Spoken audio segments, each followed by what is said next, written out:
The U.S. Army Corps of Engineers has been working on an initiative called Engineering with Nature. It all started in 2010.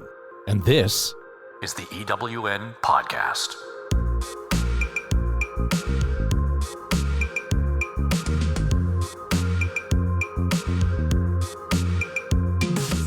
EWN is developing and implementing nature-based solutions for water and infrastructure projects. It's bringing together a growing international community of scientists, engineers, and researchers from all kinds of disciplines that are committed to harnessing the power of nature to solve problems. The EWN Podcast tells their stories. Now here's your host, Sarah Thorne of Decision Partners. Well, this will get your attention. Since 1970, the bird population in North America has declined by about 3 billion birds. That's billion with a B. And our guest says climate change is putting the rest of the bird population at risk. Welcome to Season 8, Episode 5. Jeff King, lead of the Engineering with Nature program, and I are really pleased to welcome our special guest, Dr. Elizabeth Gray, who's the CEO of the Audubon Society. Jeff, we've got a lot to talk about and we've got a lot to learn. Please introduce Elizabeth. Well, we sure do. Lots to learn today. It is my pleasure to introduce Elizabeth.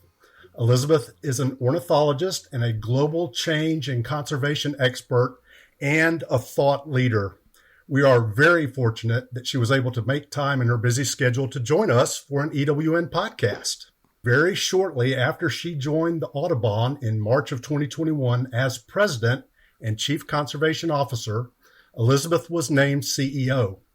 She is a world-renowned champion of science-based conservation and leads an organization of over 700 dedicated to protecting birds by altering the course of climate change and habitat loss. Elizabeth, as you have said in many forums, birds are such an important indicator of the environment and the health of the planet. We've been so looking forward to this conversation. So welcome, Elizabeth. Oh, thank you both. I'm just absolutely thrilled to be here with you. Elizabeth, it's really fascinating to us that you are the first woman CEO since Audubon's founding in 1905. We'd love to hear your perspective on that. Well, I'd be happy to. So my career has really been defined by oftentimes being the only woman in the room. And so I'm a scientist, and I think like a lot of other STEM fields, the field's been historically male dominated. I think that's certainly shifting. But my early years in my career, a lot of the classes that I took, the professors that I engaged with were men. And my advisors and my mentors were men. And I'm deeply grateful for their guidance and their expertise. They helped shape me into the person that I am. But one of the things I noticed going through my education was I didn't really have any female role models.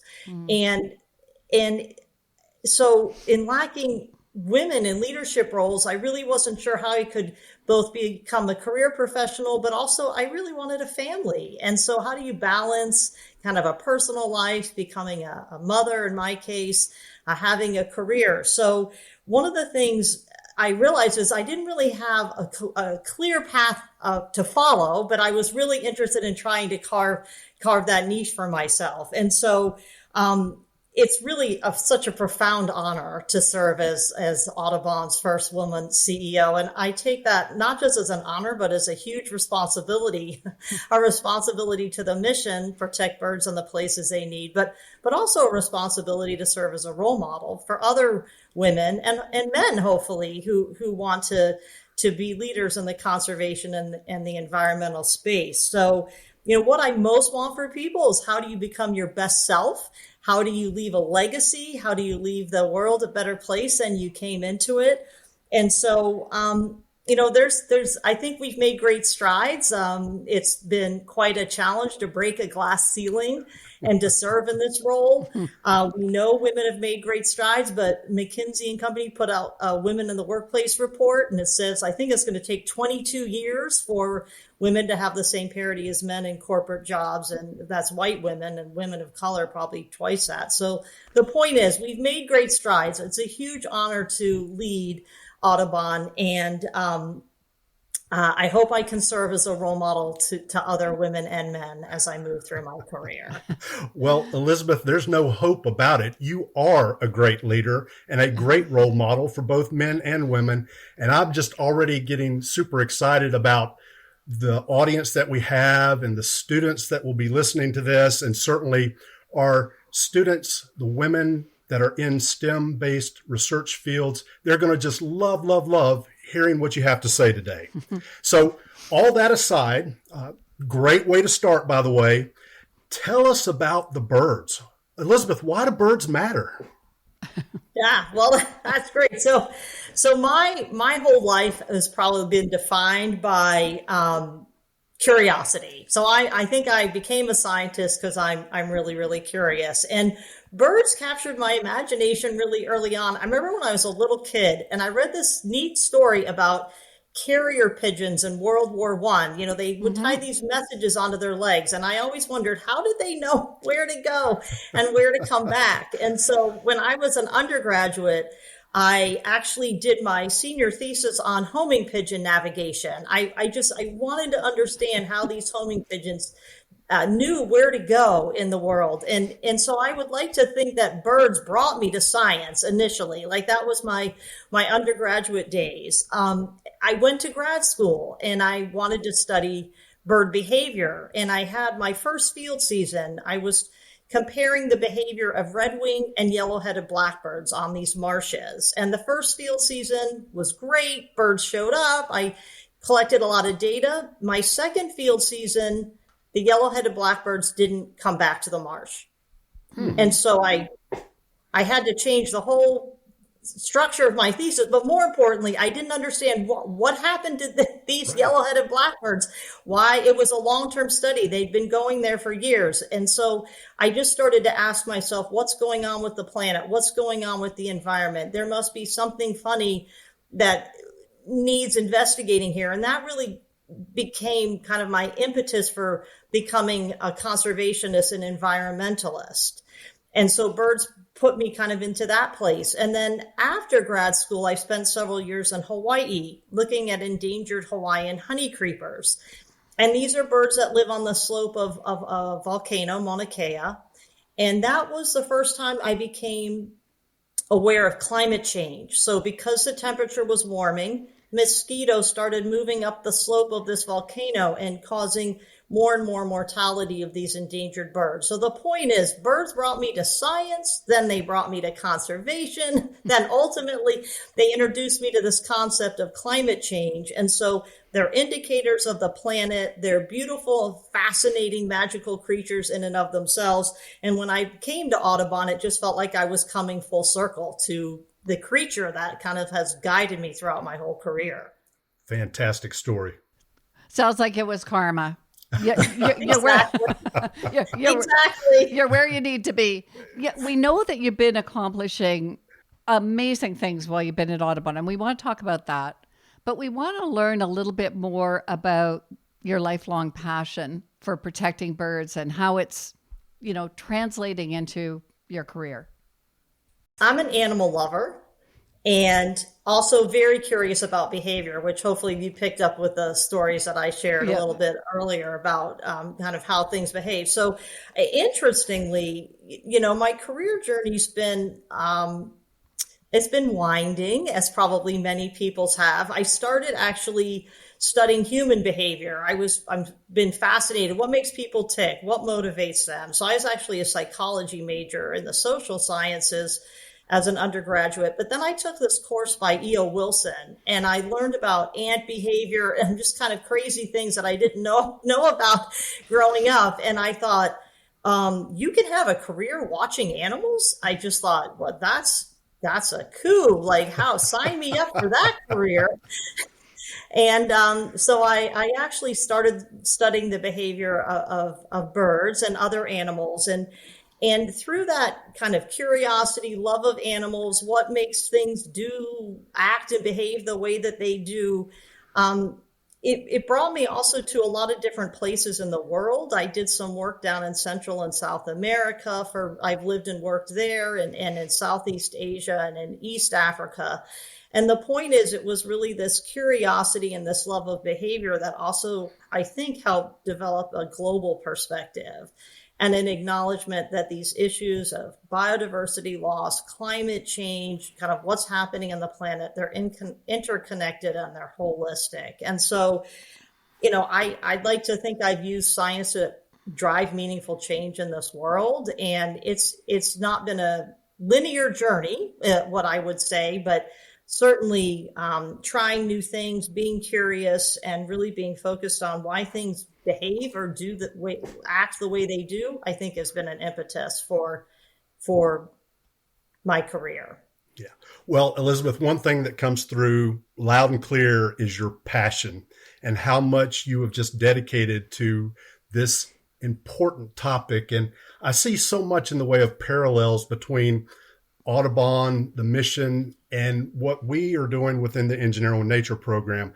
The fact that you had this background that touches upon the social scientist and equity, and then now looking at behavior and ecology, it really does sort of strike a nerve with me in terms of how these kinds of expertise and skill sets really do figure into how do we create these opportunities within the landscape to integrate additional, what I would call nature-based solutions or natural infrastructure in ways that we can create resilience, but also thinking about the habitat and the biodiversity and accomplishing so many more co-benefits, if you will, with some of the projects that we're creating. And so I just see so many things that are happening complementary here, and just excited about what you're doing and seeing sort of what you see on the horizon within the Audubon. There are so many synergies. And in fact, if I may, it sounds like you two are birds of a feather. Well, that's true. I think we do flock together, Sarah, and we certainly share a deep interest in protecting ecosystems and expanding the natural spaces and habitats that can benefit all of us, humans and birds.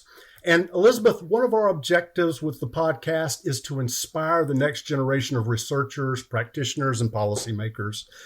We'd be interested in hearing more about your focus on youth advocacy. Can you tell us a little bit about that? This is an area that's really close to my heart. I'm a mom of two 20-year-olds in their 20s. And our dinner conversations were always focused around kind of what are the challenges, what are the opportunities, what's on their minds. And so I'm quite aware, both professionally and personally, that this next generation cares a lot about climate. They care a lot about the health of the planet. They're really active. They're really engaged, and it's affecting their life decisions, so they have kids, where to live, this type of thing. And so I'm really excited about one of Audubon's programs. We call it our Audubon on Campus program. And it's where we are literally touching and engaging thousands of students around the country. We have these Audubon on Campus programs at over 150 college campuses and universities in the United States. It's a great way for students to learn how to become environmental advocates. It's a great way for students to become involved in conservation projects. And Audubon offers fellowships, we offer internships, we offer free training, we have funding for them to travel. And it's just a program I'm so passionate about, because we need young leaders, emerging leaders in the environmental sciences and in conservation. So we, to all band together, this needs to be a multi-generational push, really, to protect the planet and protect people at the same time. That's right. Fantastic. And I think that certainly engaging and inspiring the next generation is a value that we share very deeply with you, Elizabeth. You talked a little bit about your background. You have a PhD in ecology. You've been working as an ornithologist for over 30 years. Tell us a bit about your journey and some of the interesting field work that you've been doing in that time. Sure. Well, it's interesting when I talk with students or perhaps folks who are a little bit earlier in their career, I often talk about rock climbing or mountaineering. And so, when I started my career journey, I thought I was going to approach it like a mountaineer. I was going to keep taking steps and reaching a higher elevation. What happened was, in my 30s, I became a science director and I thought I had reached nirvana. And then after a while, I realized I'm standing on a peak, but I see a lot of other peaks in the distance here. And so I don't think this is really what the answer. So one of the things I've become a big fan of is asking folks to think about rock climbing approaches where you take steps up, you take lateral steps, and you take steps back in your career. So that's all just to say I've spent time studying different animals, different birds. I talked a little bit about that, but also this journey of working around the world. So spending some time with different communities in Central America, working with indigenous communities in South America, and then going to Southeast Asia and East Africa, working with folks like the Jane Goodall Institute, and just learning how to get local communities and indigenous communities involved in conservation work, really honoring people who had been on the land longer than I had, or perhaps other groups have. So I think this has been a big part of my career journey, is how do you incorporate that global perspective and bring it down to the local area where you live and work every day. Mm-hmm. Well, I got to tell you, I really need to remember that rock climbing analogy, because as you described it, I saw so many kind of examples in my career of exactly what you're talking about. You might go forward for a little while, but you're going to have to zigzag, go sideways, or perhaps even come back down and try a different path eventually. And I think that's true for everybody. The other piece that really strikes a nerve for me too is this idea of the field work. And I think that for any ecologist or resource manager or scientist engineer, as we're first starting out, being in the field is like where we live and breathe. We just have to be out there conducting the research and making the observations. It's fantastic.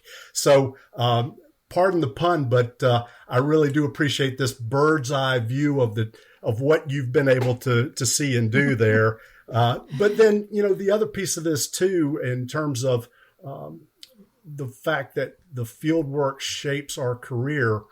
Ultimately, a lot of times as we move through our career and perhaps get promoted, we do less and less of that field work. And so I'm kind of curious now, sort of all that you've done, the field work and then the meetings and having an opportunity to work with all these different groups and cultures and communities. What are you seeing in the way of changes in bird habitat over the years since you actually did get your PhD? It's a great question. So you all mentioned this right at the beginning of the podcast, but since I was born, we've lost 3 billion birds just in North America alone. And this is really tragic. And we know 2/3 of those birds are threatened by climate change, the ones that exist.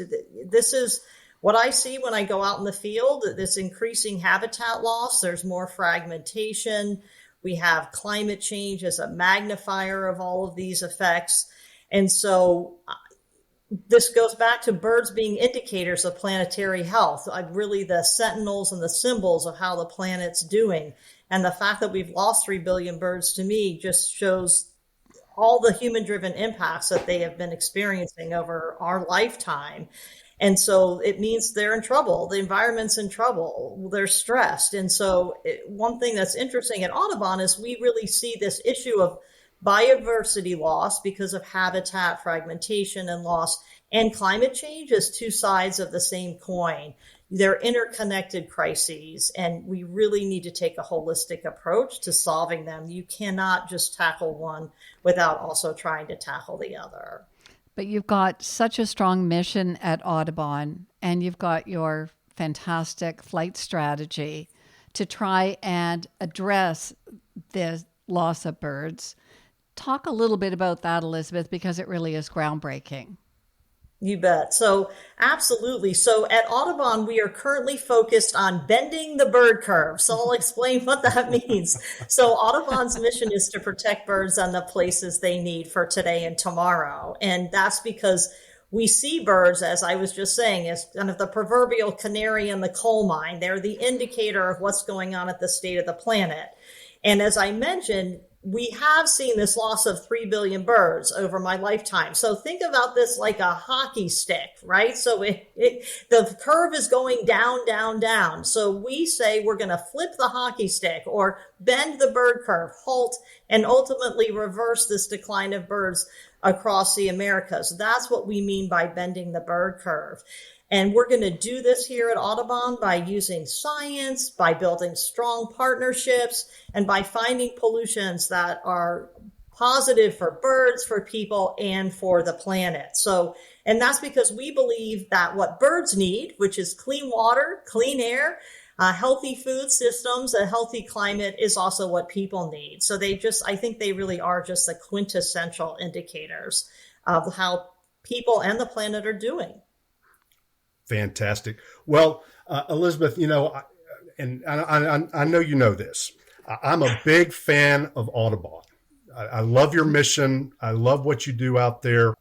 As the CEO, could you share your vision with us and talk a bit about your focus and your priorities? We've talked a little bit about bending the bird curve, but what else is out there that just really is at the top of your list? Absolutely. And what's really at the top of my list is how in the world are we going to bend the bird curve? That's really the guiding star. And so I touched on this. We have this new strategic plan. We're about a year into a 5-year plan. We call it Flight Plan. Of course, we call it Flight Plan because we are Audubon. And basically, this is a way that we take this vision of bending the bird curve and make it into an actionable things that we're going to do. The really neat thing about our strategic plan right now is it is based on following the birds. We are using new technologies and science to really track birds across the Western Hemisphere. We have MODIS towers set up. We have multiple organizations contributing to a publicly available platform called the Migratory Bird Explorer. Mm-hmm. Anybody can go to this platform and Google it and go to it, see what birds are in their area, track birds across the hemisphere.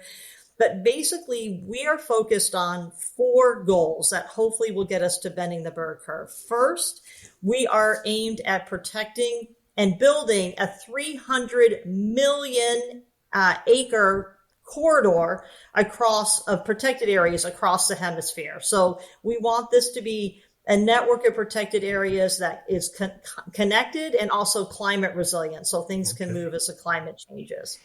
We also are really concerned about bringing down greenhouse gas emissions. So we're focused on using nature-based solutions to sequester and store carbon, and we can talk about that in a little bit, as well as accelerating enough renewable energy across the country, the United States, enough to power about 75 million homes. We also have what we call a Healthy Birds, Healthy Planet policy agenda. And this is how do you build durable, lasting policy solutions? That's the way we really scale our work. And then finally, this idea of building community. We touched on it a little bit when you asked me about engaging the next generation. How do you build a robust, diverse, inclusive community of bird lovers who also support bending the bird curve and protecting this planet and all of the people and wildlife and birds that live in it? So Elizabeth, this is huge. It is very ambitious, an excellent strategy, and really an ecosystem approach that delivers multiple benefits. I think one great example of this is our coastal work. And so about 100 years ago, Audubon began protecting one of the last reddish egret rookeries. It's because in the early 1900s, women liked to wear hats with feather plumes, and a lot of the plumed birds were becoming threatened and endangered. And so we really struck out over a century ago to turn that around. And this effort to protect these plumed birds grew into Audubon's Coastal Bird Stewardship Program. And so this has been a really, this is a personally meaningful program for me. I grew up in Maryland, Virginia. I basically spent a lot of summers out at Chincoteague and Assateague Island with the wild ponies and camping on the dunes, but of course seeing nesting birds there. And so, I've gone back now with my kids, seen sea level rise, seen habitat degradation, fewer birds there and things like that. So what we're now doing with this Coastal Bird Stewardship Program is we have over 500 sites in coastal areas. We have about 1,500 volunteers who are working with us with 250 partner organizations. And we're working to protect habitat for nesting birds that you all would have probably heard of: piping plovers, western snowy plovers, least terns, black skimmers. But it's not just about protecting bird habitat for birds. You all know better than I even how important these coastal areas are in terms of co-benefits for coastal communities. Mm-hmm. They attenuate wave action. They help reduce the impacts of sea level rise, coastal storms, and things like that. So we know that doing these types of programs in coastal areas have benefits for birds, equally important benefits for people and the communities that rely on these systems. And so it's this idea of co-benefits that I think makes this work really rich and really interesting to people. Even if they're not bird lovers, they still will often support National Audubon Society because of those co-benefits between bird habitat and what people on the planet also need. We just did the show on Assateague Island and the incredible nature-based solutions that are being put in place, working through the Engineering with Nature program and many, many of the collaborators. So it was great to hear you mention it because everybody speaks about it with love in their voice. Yes, it's a place that would be very difficult not to love, in my personal opinion. This idea of dune systems and the fact that that's a nature-based solution, and you having that sort of as a focus in the flight plan strategy, to me is really intriguing. And it does sort of recognize that you are and will need to continue to work with multiple partners at a national and global level. And so could you talk a little bit about those partnerships, those collaborations that are occurring? Who all are you working with? I'd be happy to. So if you spend enough time with me, you'll hear me say something that I say a lot of times, which is no one organization can solve these problems alone. Yeah. Right. It really requires partnership. These challenges that we're talking about today together, they're too complex. They're interconnected challenges. And so what Audubon does is, I think we're really well known for bringing together unlikely partners. So industry, local communities, policymakers, decision makers, government officials, indigenous communities, other conservation organizations. We often have really different priorities, but what Audubon's found is you can get people who have different priorities, even different values, certainly different approaches to sit at a table if you can align around the outcome that you want to achieve together.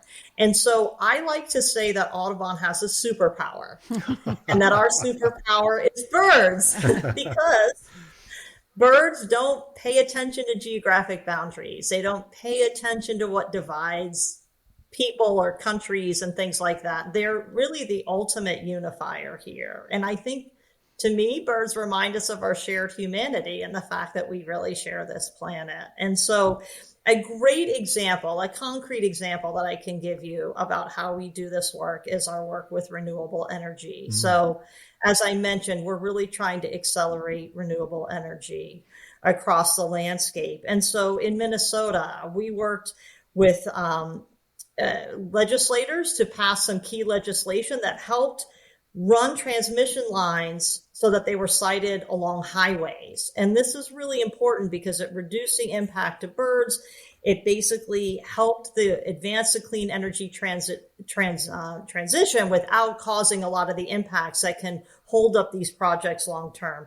We're also working in the Gulf of Mexico. We're working with both developers and federal agencies. And so what we're looking at is, how do you assess the risks of offshore wind development to bird communities so you can accelerate offshore wind, but also protect migratory bird populations at the same time? And one of the things that Audubon's doing is collecting data using these really technologically advanced chips that birds can carry, and doing research. And so the fact that we can bring our science to help accelerate and also bring our bird superpower to unify people and get them to sit at the table together and have a conversation and move things forward in a productive way is something that really motivates me to be at Audubon. Wow. Fantastic. Fantastic.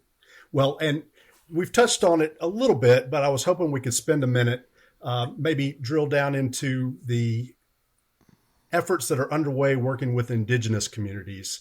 And maybe you could offer some examples of where Audubon is working with indigenous communities around the globe. I'd be happy to. So Audubon's working with indigenous communities throughout the Americas, throughout the Western Hemisphere. And so if we start north and move south, up in Canada, we have several different projects.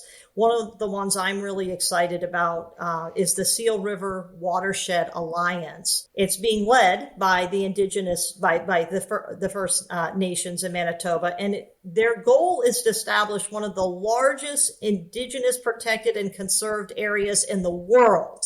It's a huge area. This is a really important watershed. It's vital for migratory birds, for local diversity, and it's really centering indigenous knowledge and leadership so that we can protect this huge landscape for future generations.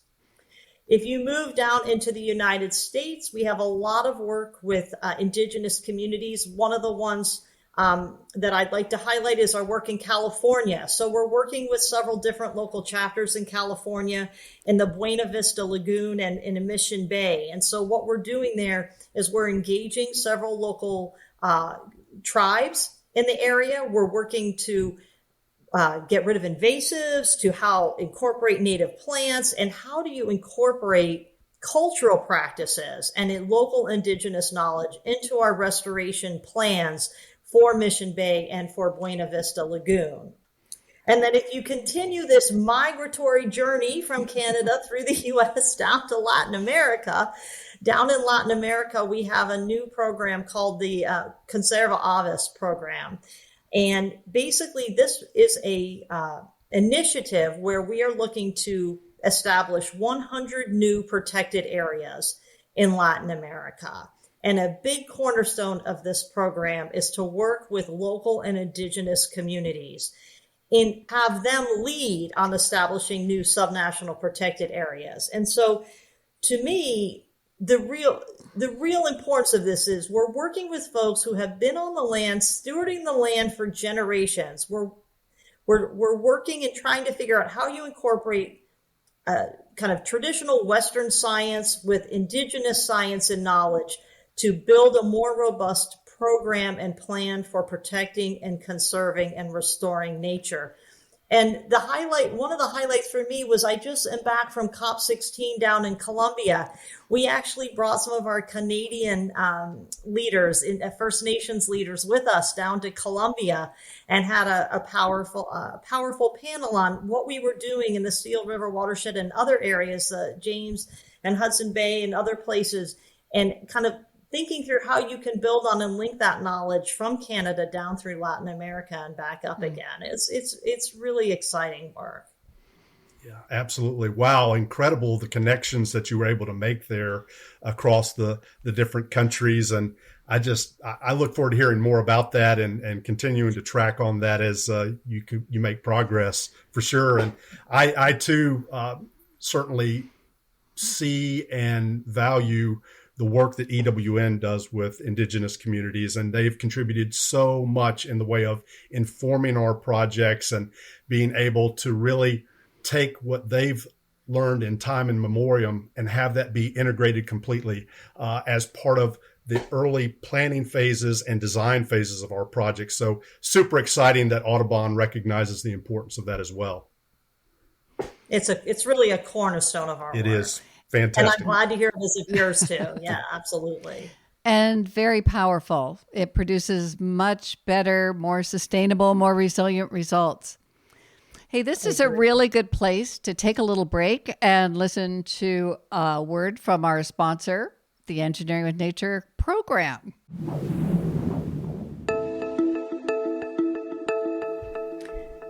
Ever heard of thin layer placement, or TLP? Well, it's a breakthrough for wetland restoration. Instead of disposing of dredged sediment from navigation channels, TLP spreads a thin layer over wetlands degraded by erosion or rising seas. This boosts elevation of the wetlands and restores habitat, including nesting grounds for birds. The thin layer placement guidelines from the U.S. Army Corps of Engineers provide practical steps, case studies, and best practices to help practitioners create resilient wetlands, reduce flood risk, keep channels open, and of course, help the birds. Learn more about TLP at engineeringwithnature.org in today's show notes, and listen to our feature show on TLP in Season 6, Episode 9 of the Engineering with Nature podcast.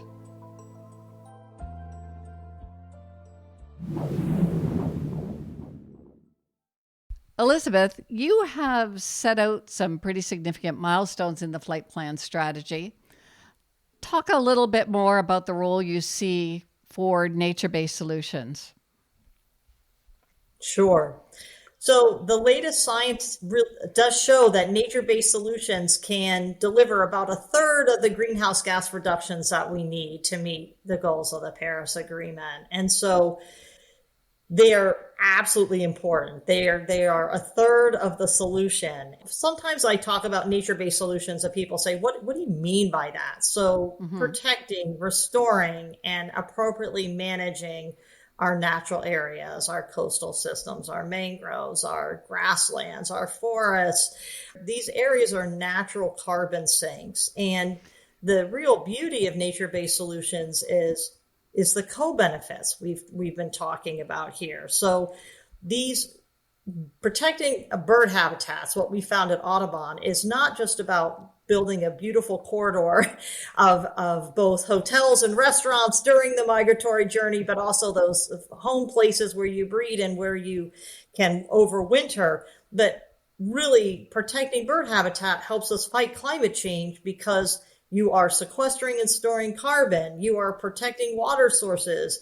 You are increasing resilience to extreme storms and weather events. And so we do believe very deeply that natural climate solutions are not just a way to bring down greenhouse gas emissions, but also a way to build resiliency.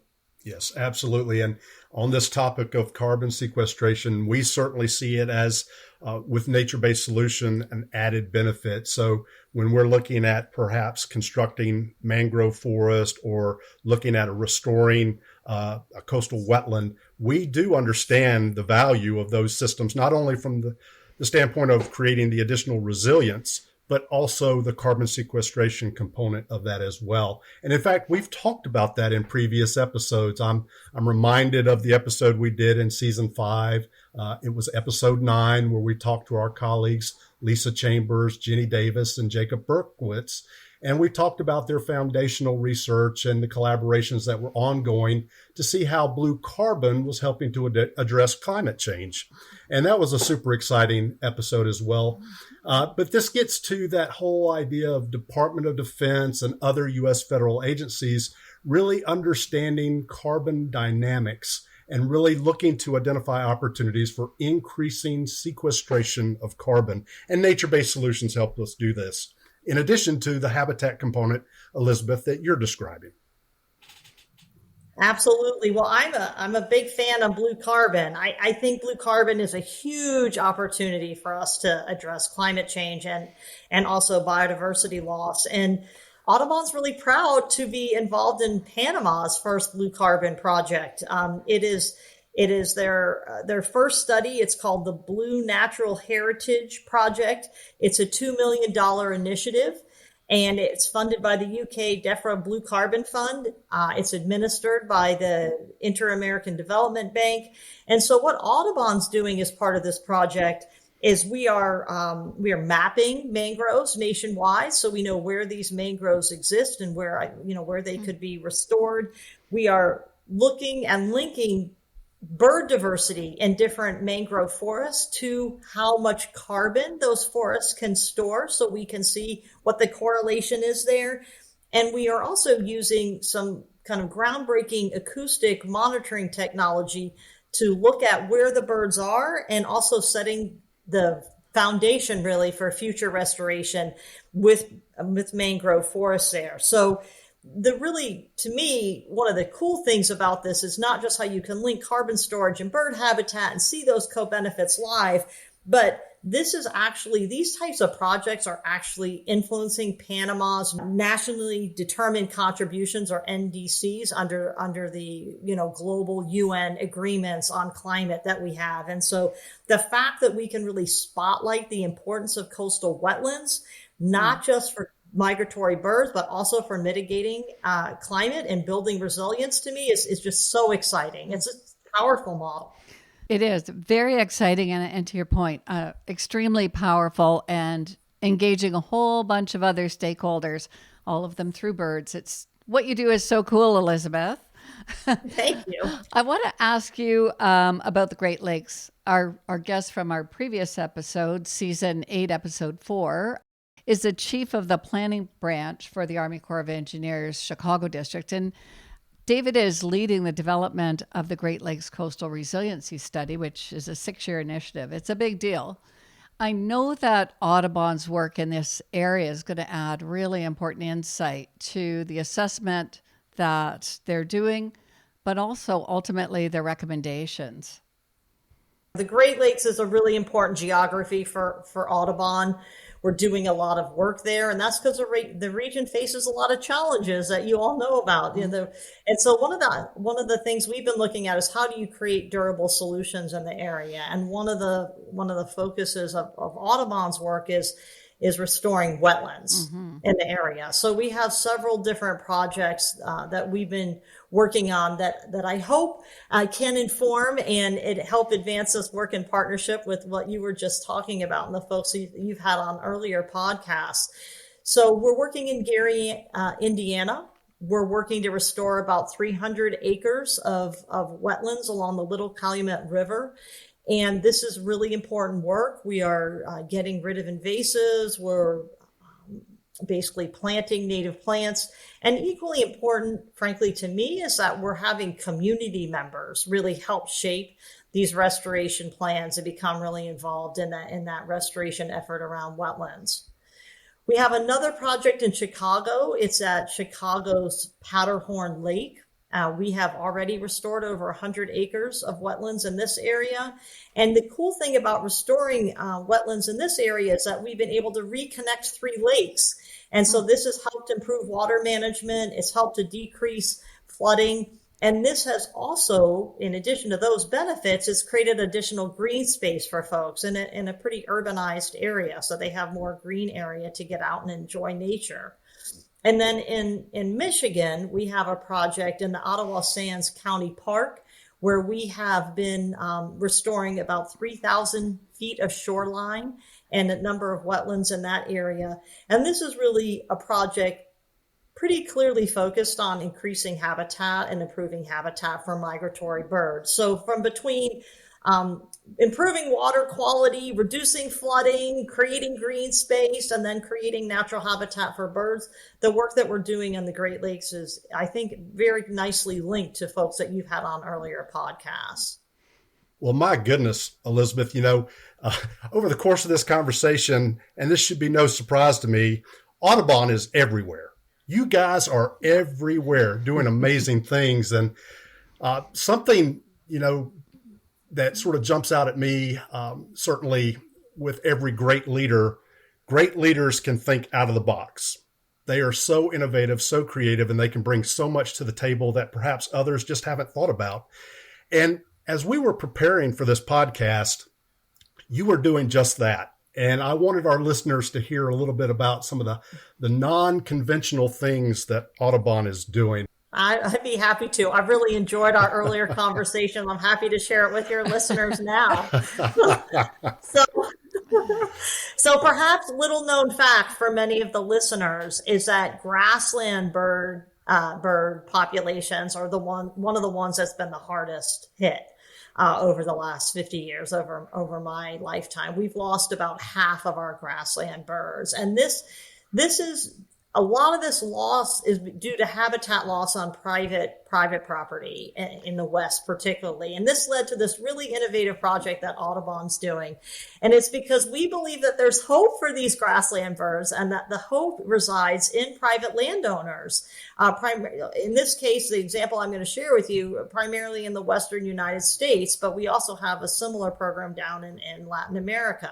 And so we call it our Audubon conservation ranching. Now, you might not think of those three words typically uttered in the same phrase, but let me explain what this is and why we do it. It's a voluntary program for ranchers. And basically what we're looking is to work with them to have sustainable ranching practices. There's kind of multiple benefits. One, increased bird habitat on these ranches. Secondly, increased carbon storage of these grasslands. And then third, help them get even a higher economic profit from grazing cattle on their property. And so what they can do by working with Audubon and putting together these really robust management plans for how they manage the lands, how they graze the lands, is they get Audubon certified bird-friendly land designations. Fantastic. That's a mouthful, but they're basically certified that they have bird-friendly lands, that they're managing their properties in a way that's friendly for birds, good for carbon.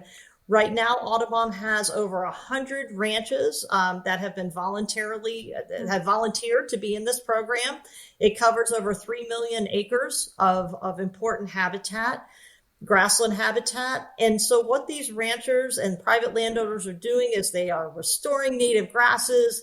They're helping to protect water sources, which we know is such an important deal, especially out west, but increasingly across the entire world, and creating really vital habitat for birds like the grasshopper, sparrow, and the bobolink. It's a win-win-win. It's a win for birds. It's a win for the economy. It's a win for the ranching community. So I'm really excited about it. And I would be remiss if I did not ask shoppers, when you go shopping, you can help support conservation by looking for products that are Audubon certified. They will have an Audubon certified bird-friendly seal on them.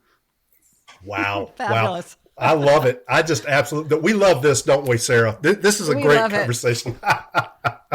Well, and that win-win-win, it just harkens back to triple win outcomes. Again, a very much a signature kind of statement in the EWN program too. So I tell you, this out of the box thinking, it's a winner. Absolutely, Elizabeth. And maybe building on this regenerative grazing, we too have an interest in this, and we've been looking at how we can maximize that science and to be able to put that into practice, certainly working with our colleagues within the Department of Navy.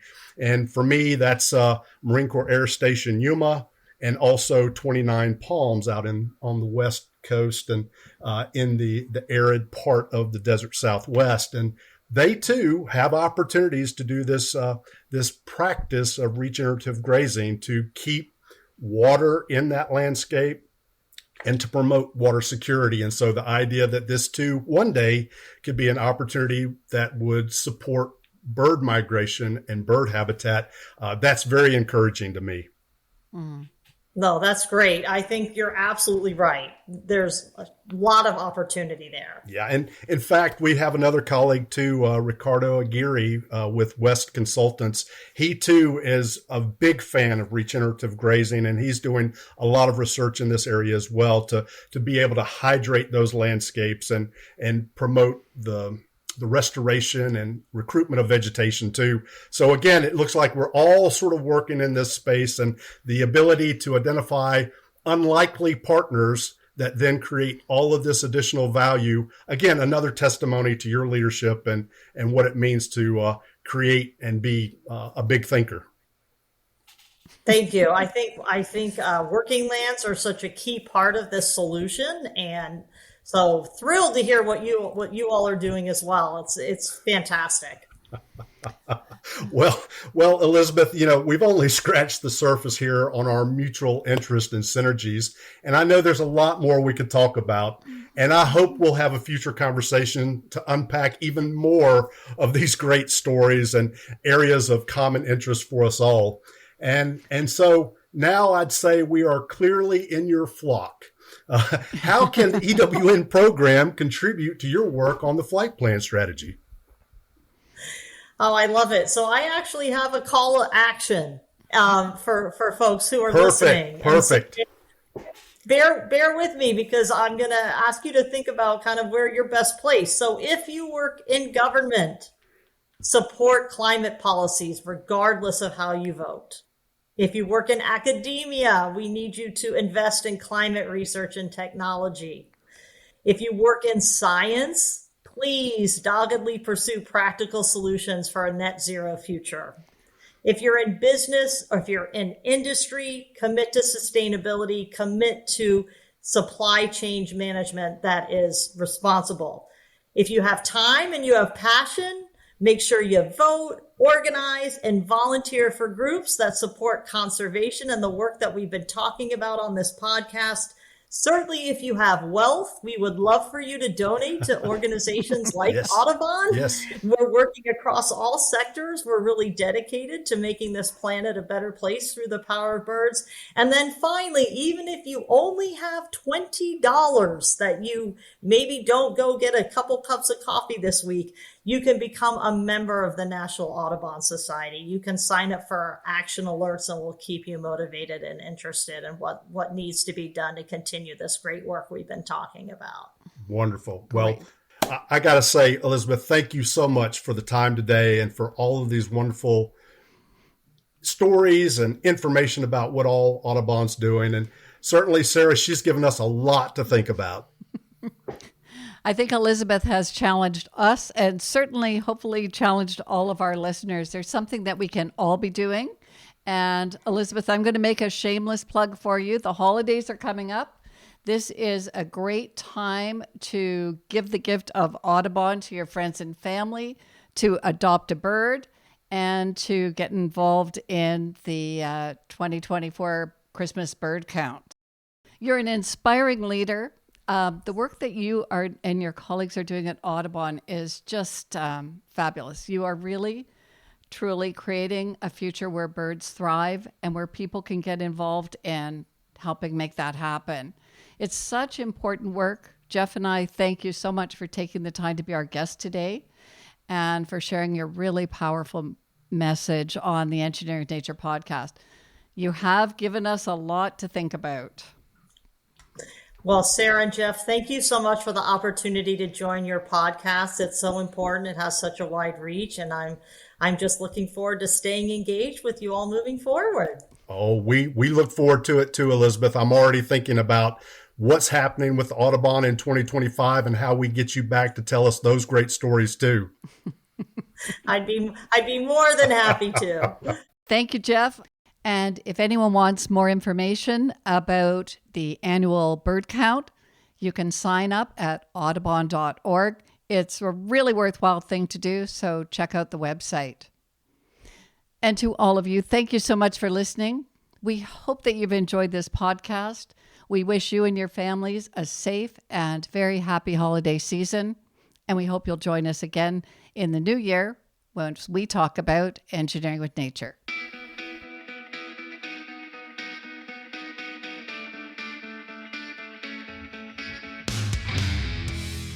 You've been listening to the EWN podcast, developed by Sarah Thorne and Jeff King, National Lead, Engineering with Nature Initiative, U.S. Army Corps of Engineers.